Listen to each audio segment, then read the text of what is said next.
There's nothing left to say now, so I'll be on my way now, and I'll be moving way out, way out, way out of your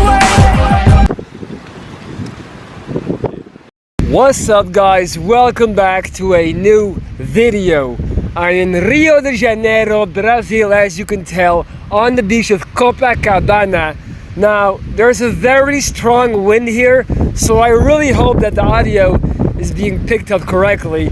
If not, then fuck it, this video is gonna go to waste.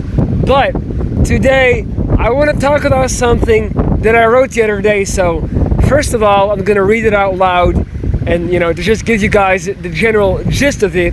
And then I will get more into my words and explain and elaborate exactly what I mean. So here we go. Down the rabbit hole we go. In a world where texting has virtually replaced most real-life encounters, we have found ourselves in a situation where she or he gets to pragmatically put together their replies, words, emojis, everything when talking to you. The person that you feel affection towards is not real. It's a ghost that roams your dreams at night and lives in your head. It's the D1000 digital enhanced idea of someone that you met in the real world. 30% human, 30% pixels, and 30% ideas and self-instilled glamorized speculation. More so than just the physical outlines, you are literally looking at his or her personality through an Instagram filter. Arrogant converts to confident. Egocentric turns to sassy. Selfishness turns to independent. The human mind is such a beautiful thing and capable of creating a mental makeup far beyond the power of any eyeliner or lipstick. The intangibles that are created in the margin of real-life encounters are suppressed by digitally enhanced physical attributes. Those that you couldn't feel nor see when you were apart. For example, how she or he acts in between conversations, the little gestures she doesn't do, his body language, how her eyes look when she's telling you something in real time, how the energy of the heart does not match the words produced by the mouth. For example, you ever thought you missed an ex, forgot why you broke up, finally decided to meet that person again for a coffee, and within 5 minutes you were reminded of exactly why it's your ex? Texting is a more powerful weapon than the atomic bomb.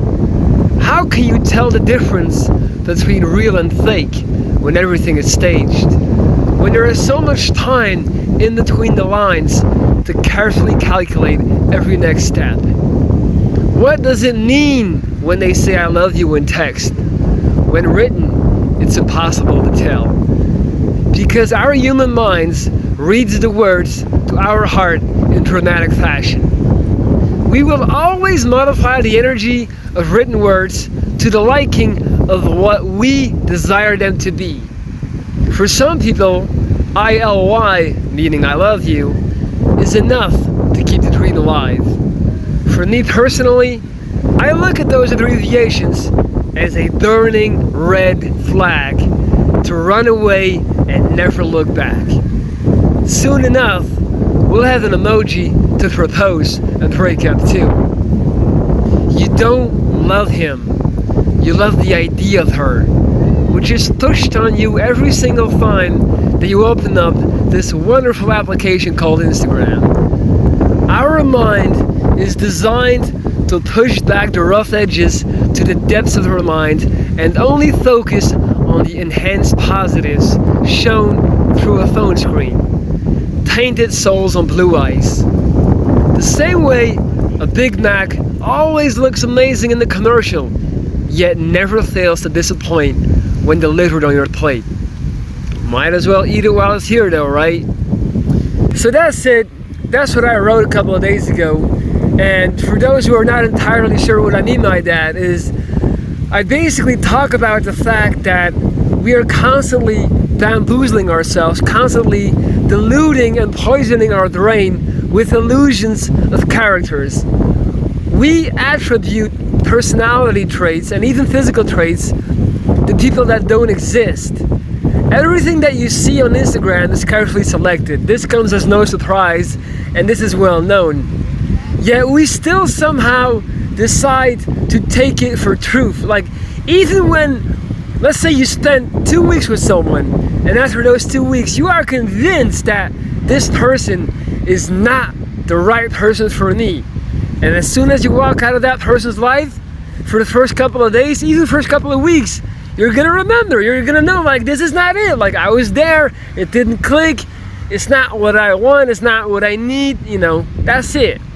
Yet, a few months down the line, if you continuously drink the social media poison, somehow our brain will convince ourselves again that maybe, just maybe, it was us, it was a situation, we were wrong, and next time it could work. Now, it's so fascinating for me to talk about this, as it is something that I constantly encounter in my own real life. I find that even though I know that people that I met, social influencers that I met, even longtime friends or exes, even though I know exactly who they are, I find myself in my mind drifting when my energy is low. At the end of the day, this is the most dangerous time to check social media. Your defenses are lowered, and it is at this exact time that the seeds of insecurity and doubt are planted, and that we start to envision new opportunities and second chances for people that we have no business giving second chances to. And I always talk about this, guys. Don't drink the poison. Do whatever you must to avoid getting stuck in this vicious circle. Unfollow people on Instagram, mute them if need be, which is also a feature that not even a lot of people know about. You're actually able to mute people, so you don't unfollow them, but when you mute them, they no longer show up in your feed. And it's so ironic because many times we refuse to unfollow people because we feel like somehow it's making us look bad, it's making us look bitter, it's making us look like somehow we lost. So we'd rather continuously drink the poison and torture ourselves with these perfect images of these people that were once in our life. As long as you continue to drink the poison, there will be no catharsis. There will be no resolution, and you will never be able to break free. So that's it, guys. That's the video. I hope I can inspire some people to change, to take action, to mute people on social media, and to realize that nothing is what it seems. One last thing that I like to add is, and this is something that the book, The Power of Now, always talks about, is that the voice in our head that's talking to us, we so often mistake it for our personality, our soul, when really it's not. We have to learn to look at that voice, to listen to that voice as a third independent party that is not us, but is only a part of us.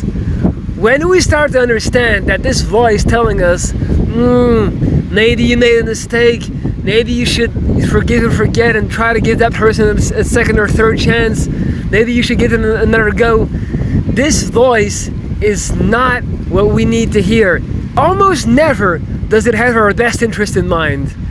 We have to learn to separate ourselves from this voice. Now, I'm not talking about becoming a schizophrenic person. I'm just talking about understanding that this is a temptation that we must master, that we must conquer, and we must learn to step away from and ignore. Even more so, don't ignore, just laugh at it. Every time you hear that voice, learn to laugh at it and learn to say, not today, Satan, not today. And that's not to say that I believe in the devil or that I'm religious, but it basically just means that you've learned to understand that this voice is not you, and you can use humor to deflect it and just say, nope, No, not this time. Alright guys, that's the video. I hope the audio came through great. I'm sure there's gonna be a ton of wind because it feels like I'm in the middle of a tornado right now. But I just could not ignore this amazing setting. Don't forget to leave your comment below. Let me know what you think. If you agree, disagree, I'm always open for debate and I love hearing your voices and your opinions. Also, if you liked the video, hit the thumbs up, share it on your social media, and help me take this thing to the next level. As always, it's your boy Benzo, checking out.